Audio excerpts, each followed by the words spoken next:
ओम शांति। हर परेशानी को दूर कर देगी ये वीडियो। कौन किसके भाग्य का खाता है? संसार का सबसे बड़ा बलवान कौन है? और जो अपनी बात से मुकर जाता है उसका अंजाम क्या होता है? बुरे वक्त में आपको ये 3 सवाल बहुत बड़ी सीख देंगे, क्योंकि बुरा वक्त तो कभी भी किसी का भी आ सकता है। क्योंकि बुरा वक्त किसी को बता करके नहीं आता है, ना वो कोई सूचना दे करके आता है। इसलिए आप हमेशा इन 3 सवालों को याद रखना, जो आपके जीवन भर काम में आएंगे। एक बार की बात है, एक महात्मा जी अपने कुछ शिष्यों को उपदेश दे रहे थे। तो उनमें से एक शिष्य ने खड़े होकर के उन महात्मा जी से पूछा।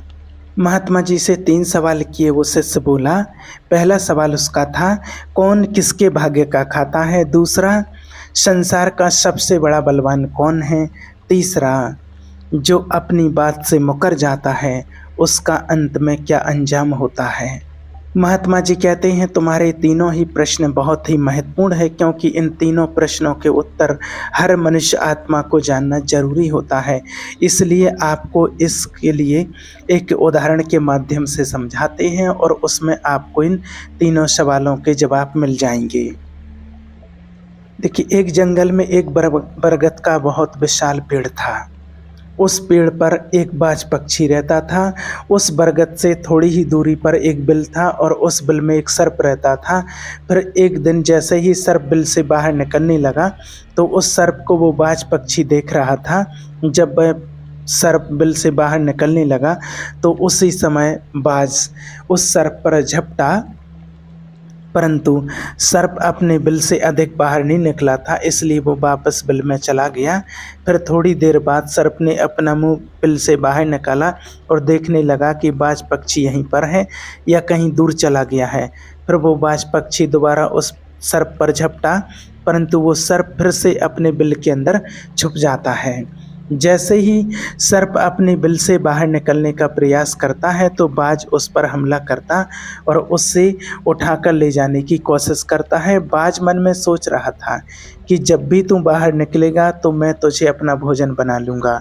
उस सर्प उस बाज के डर से बिल में छुपा रहता है। जब सर्प को उस बिल में रहते हुए काफ़ी समय हो जाता है, तो सर्प मन में विचार करने लगता है कि अगर राजा विक्रमादित्य कहीं से आ जाएं, तो वो दूसरों को कष्टों का हरण करते हैं, और राजा विक्रम ही ऐसे हैं जो मुझे इस बात से बचा सकते हैं। तो राजा विक्रम को याद करते हुए और सर्प उस बिल में छुपा रहता, और जो भी कोई व्यक्ति उस मार्ग से निकल करके जाता, तो हमेशा वो याद करता कि भाई कोई मेरी बात राजा विक्रम तक पहुंचा दो, या मुझे राजा विक्रम से मिलवा दो, तो मैं उससे का जीवन भर ऐसा बंद रहूँगा। फिर एक दिन राजा विक्रम भी खुद, जो दूसरों का दुख दर्द दूर करते थे, और वो उस जंगल में जा रहे थे और उसी मार्ग से निकल करके जा रहे थे। तभी सर्प को पता चला कि रास्ते से कोई जा रहा है। तो वो सर्प बिल के अंदर से ही कहने लगा, भाई कोई अगर राजा विक्रम से मुझे मिला दे तो मैं उसका जीवन भर ऐसा बंद रहूँगा। ये बात जब राजा विक्रम ने सुनी, तो राजा विक्रम कहने लगे, क्यों भाई, आपको राजा विक्रम से क्या काम है? तो सर्प कहने लगा, देखो भाई, राजा विक्रमादित्य दूसरों के दुखों का हरण करते हैं, और मैं बहुत दिनों से इसी बिल में पड़ा हुआ हूँ। मैं बहुत दुखी हूँ। यदि मैं इस बिल से बाहर निकलता हूँ, तो इस वृक्ष पर एक बाज पक्षी का निवास है।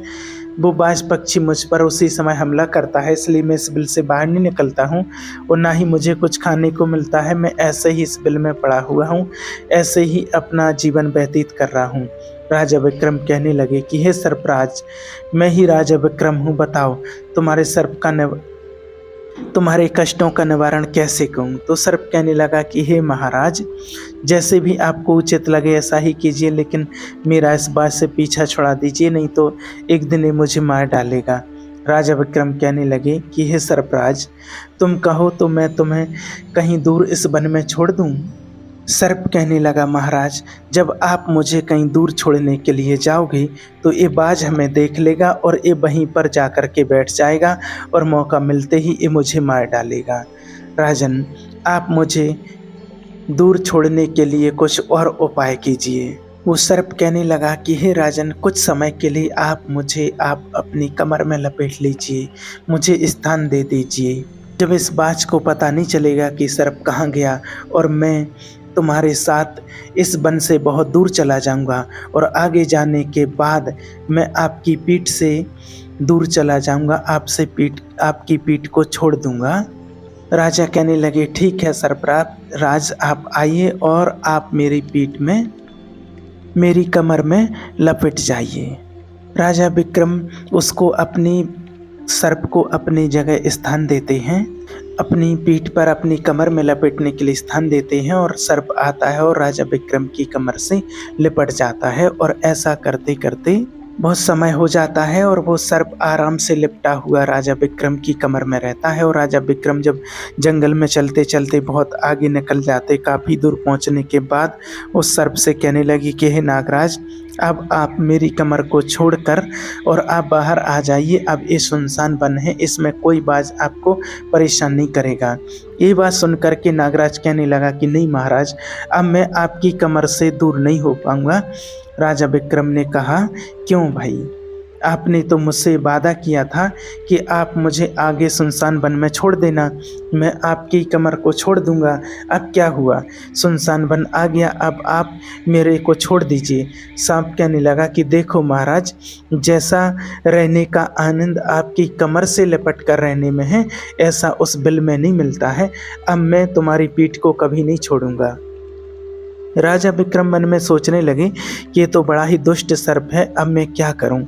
और उसके जहर के प्रभाव से, वो जहर था जो उसका प्रभाव था, जहर का प्रभाव बढ़ने लगा और उसके प्रभाव से और राजा विक्रम के शरीर से कोढ़ फूटने लगा, उनको कोढ़ होने लगा। राजा विक्रम के शरीर से कोढ़ निकल आया और राजा विक्रम मन में सोचने लगे कि अगर मैं ऐसा राजधानी को वापस जाऊंगा तो ये भी संभव नहीं है, क्योंकि मैं इस वक्त कोढ़ी हो गया हूँ और मुझे इसी वन में रह करके इस नागराज से भी छुटकारा पाना है। ये सोच करके महाराज विक्रम एक झोंपड़ी बना करके एक पेड़ के नीचे सो जाते हैं। उनके शरीर से कोढ़ टपकने लगा और बदबू आने लगी, जो कि वो सर्प का जहर था। सर्प कुंडली मार करके और उनकी कमर में लपटे हुए बैठा हुआ था। राजा विक्रम उस वन में पड़े हुए एक कोढ़ी की हालत में हैं।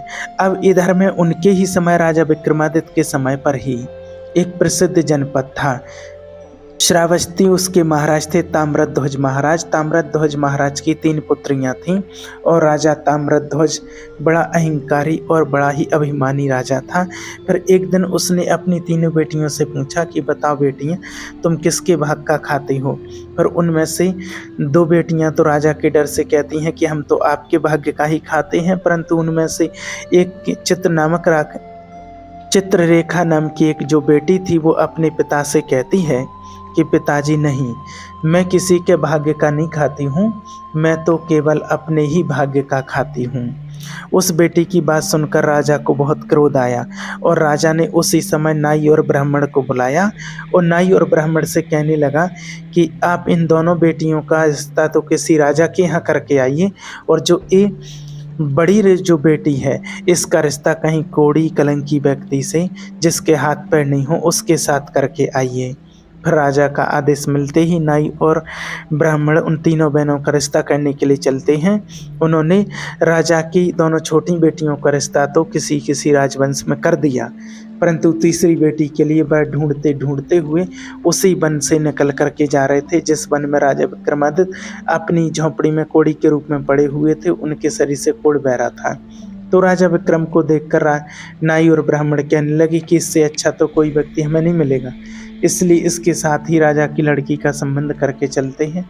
राजा विक्रम के साथ नाई और ब्राह्मण ने राजा ताम्रध्वज की बेटी चित्ररेखा का विवाह तय कर दिया और राजा ने भी बहुत जल्दी ही चित्रलेखा को उस वन में ले जाकर कि वहीं उस कोढ़ी राजा विक्रमादित्य के साथ उसका विवाह संपन्न कर दिया। और राजा विक्रमादित्य भी एक इतने पराक्रमी होते हुए समय की चपेट में आ गए और एक कोढ़ी का जीवन गुजार कर रहे थे। वह लड़की बड़ी पतिव्रता थी। वह अपनी पति राजा विक्रमादित्य की सेवा करती थी और वह दोनों छोटी बेटी थीं। वह लड़की बड़ी पतिव्रता थी। वह अपने पति राजा विक्रमादित्य की बड़ी सेवा करती थी और वह दोनों छोटी बहनें जो थीं वो बड़े बड़े राजाओं के घर में गई थीं। तो वह तो आराम की जिंदगी जी रही थीं, लेकिन चित्रलेखा राजा विक्रम के साथ दुखी जीवन काट रही थी। कहते हैं जो अपने नियम और सिद्धांतों पर रहता है और जो धर्म का पालन करता है, ईश्वर उसे हमेशा सुखी रखना पसंद करते हैं।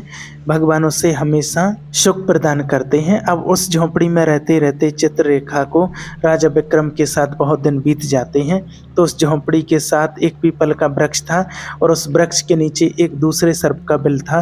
तो एक दिन विक्रम सो रहे थे और रात्रि का समय था और चित्रलेखा राजा महाराज विक्रम की सेवा कर रही थी। उस समय उसी बिल से एक सर्प बाहर निकलता है और बाहर निकल करके जो राजा विक्रम की कमर से जो सर्प लपेटे हुआ था उस सर्प से कहने लगता है, अरे दुष्ट, अपने वचन से मुकर गया।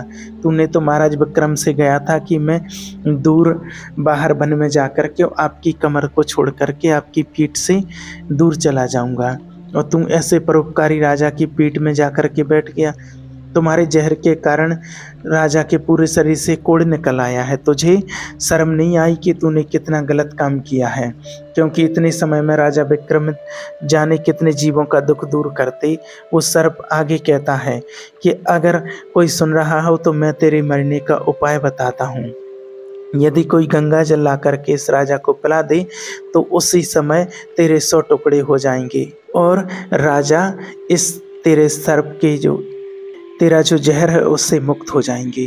अब जो राजा की कमर से लिपटा हुआ जो सर्प था वो दूसरे सर्प से कहने लगा कि तेरे जैसा भी मैंने कभी नहीं देखा है। धन के खजाने पर कुंडली मारकर बैठा है। यदि यह धन मानव समुदाय के कल्याण के लिए लगाया जाए तो इससे ना जाने कितने मानवों का भला होता। मैं भी तेरे मरने का उपाय बताता हूँ। यदि कोई सुन रहा हो तो कोई पीपा तेल गर्म करके तेरे बिल में डाल दे तो उसी समय तू नष्ट हो जाएगा और इस बिल वाले स्थान की खुदाई करेगा तो यहाँ पर अपार धन संपत्ति मिलेगा। इस बात को चित्रलेखा बड़े ध्यान से सुन रही थी। चित्रलेखा ने मन में विचार किया कि राजा विक्रम है और इनकी कमर में एक सर्प कुंडली मार के लपेटा मारे हुए बैठा हुआ है।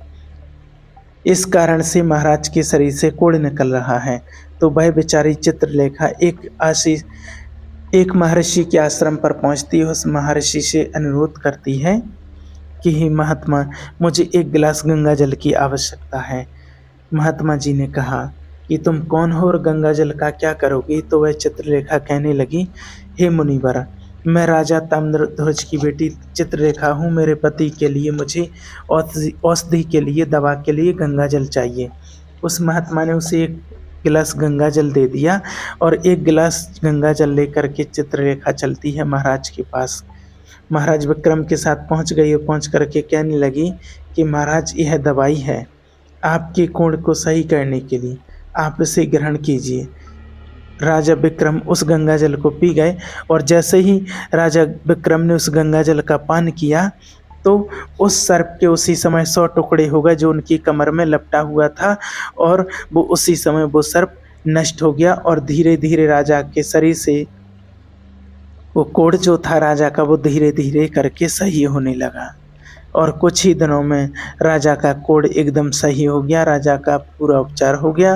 राजा पहले की तरह स्वस्थ हो गए। अब राजा विक्रम से चित्रलेखा कहने लगी, हे महाराज, मैं एक स्त्री हूँ, इस शहर में मैं नहीं जा सकती हूँ। आप शहर में जाइए और एक पीपा तेल का लेकर के आ जाएं। राजा विक्रम कहने लगे कि चित्रलेखा, उस तेल का तुम क्या करोगी? चित्रलेखा ने कहा, महाराज, आप पहले तेल का पीपा लेकर के आइए, फिर मैं आपको सारी बात बताऊंगी। फिर चित्रलेखा की बात सुन करके राजा विक्रम बाजार में जाते हैं और वहाँ से एक पीपा तेल का लेकर के आते हैं। फिर चित्रलेखा वहाँ आग जलाती है और उस आग पर उस तेल को गर्म करती है और गर्म करके उस बिल में खाली कर देती है। जैसे ही वो गर्म तेल उस बिल में डाला गया तो सर्प की मृत्यु हो गई। राजा विक्रम से चित्रलेखा कहने लगी कि महाराज, इस स्थान को खोद दीजिए। राजा विक्रमादित्य ने जब उस स्थान की खुदाई की तो वहाँ से अपार धन संपत्ति निकली। चित्रलेखा कहने लगी, महाराज देखिए, मैं जानती हूँ कि आप जो राजा नरेश विक्रम है, परंतु मेरे पिता ने मेरा अपमान किया है और मुझे एक कौड़ी को दिया था, परंतु मैं अपने भाग्य का खाती हूँ, इसलिए इसी इसी स्थान पर जो मेरे पिता का महल है उससे भी अच्छा महल है, यहाँ पर बनना चाहिए। राजा विक्रमादित्य कहने लगे, चित्रलेखा तुम कैसी बातें कर रही हो? हम नरेश हैं, भला यहाँ पर महल क्यों बनाएंगे? आप उज्जैन नगरी को चलिए। परंतु राजा विक्रम के कहने पर भी चित्रलेखा नहीं मानी। फिर राजा विक्रमादित्य ने उसी वन में एक शानदार महल का निर्माण करवाया। इस संसार में सबसे बलवान समय होता है, देखिए, और कोई बलवान नहीं होता है। जिसका समय अच्छा होता है वह आगे बढ़ता रहता है, और जिसका समय खराब हो जाता है, जिसका समय विपरीत होता है, वह पतन की ओर जाता है। राजा ताम्रध्वज पर एक दूसरा राजा आक्रमण कर देता है, और उस आक्रमण में ताम्रध्वज पराजित हो जाता है, और राजा अपने प्राण बचाने के लिए अपने परिवार सहित उसी वन में पहुंच जाता है। जब वन में राजा भूखा प्यासा भटक रहा था, फटे पुराने वस्त्र और भूख और प्यास से पीड़ित राजा का गला सूखा जा रहा था, तो राजा घूमते घूमते उस चित्ररेखा और राजा विक्रम के महल के नज़दीक से गुजरता है। तो चित्ररेखा अपने पिताजी को पहचान जाती है। चित्ररेखा ने अपने एक सेवक को भेजा, अपने सेवक को भेज करके एक महाराज जैसे ताम्रध्वज, उनके तन पर वस्त्र नहीं थे, फिर भी उनको बुलवाया। राजा ताम्रध्वज सोचने लगी कि पता नहीं हमको कौन है और क्यों बुला रही है। जब राजा ताम्रध्वज उस लड़की के पास पहुंचे तो लड़की को पहचान लिया। चित्ररेखा ताम्रध्वज से कहने लगी कि पिताजी, मैं वही चित्ररेखा हूँ, और मैं आपसे यह कहती थी कि मैं अपने भाग्य का खाती हूँ। देखिए, मैं मेरे ही भाग्य का खाती हूँ, आपके भाग्य का नहीं खाती हूँ। आपने न मुझे एक कोड़ी को दिया था, परंतु मेरे भाग्य में तो एक सम्राट लिखा था। देखिए पिताजी, मैं उज्जैन नरेश राजा विक्रमादित्य की पत्नी हूँ। राजा ताम्रध्वज अपने मन में विचार करता है तो उस लड़की से अपने अपराध के लिए क्षमा मांगता है। इस संसार में सबसे बड़ा बलवान समय है, हर समय किसी एक दूसरे के भाग्य का नहीं खाता है। हर कोई सोचता है कि मेरे भाग्य का खा रहा है, लेकिन कोई भी किसी के भाग्य का नहीं खाता है। जो कोई भी खाता है वह अपने भाग्य का ही खाता है। हर दाने दाने पर कहा जाता है खाने वाले का नाम होता है। आप ये ना सोचें कि हम किसी को खिला रहे हैं। आप किसी को खिलाने वाले कौन होते हैं? इस संसार को खिलाने वाला तो एक ही है, और वह है भगवान शिव, जो अपनी बात से मुकर जाता है। अंततः वह विनाश को प्राप्त होता है। आखिर जीत सत्य की ही होती है। कितना भी अत्याचार कर लो, कितना भी कुछ कर लो, लेकिन जीत पत्नी की होगी। हमेशा सत्य की ही जीत होती है, और हमेशा अत्याचारी पापियों का नाश होता है। इस तरीके से राजा विक्रम और उसकी पत्नी चित्ररेखा ने राजा ताम्रध्वज का बड़ा स्वागत किया। वह राजा विक्रम महाराज ताम्रध्वज को अपने साथ उज्जैन ले आए, और बाद में राजा विक्रम ने उनका स्वागत सम्मान किया। तो देखिए, जिसके कर्म अच्छे होते हैं, जिसके नेक कर्म होते हैं, उसे ईश्वर कहीं ना कहीं से देता है। हम और आप तो सिर्फ परिवार का पालन करने में बिखर जाते हैं, लेकिन इस संसार के पालन करने वाले को देखिए। इसलिए अच्छे कर्म करते रहें, अपने कर्मों में विश्वास रखें, आपके साथ कभी कुछ भी गलत नहीं होगा। ओम शांति।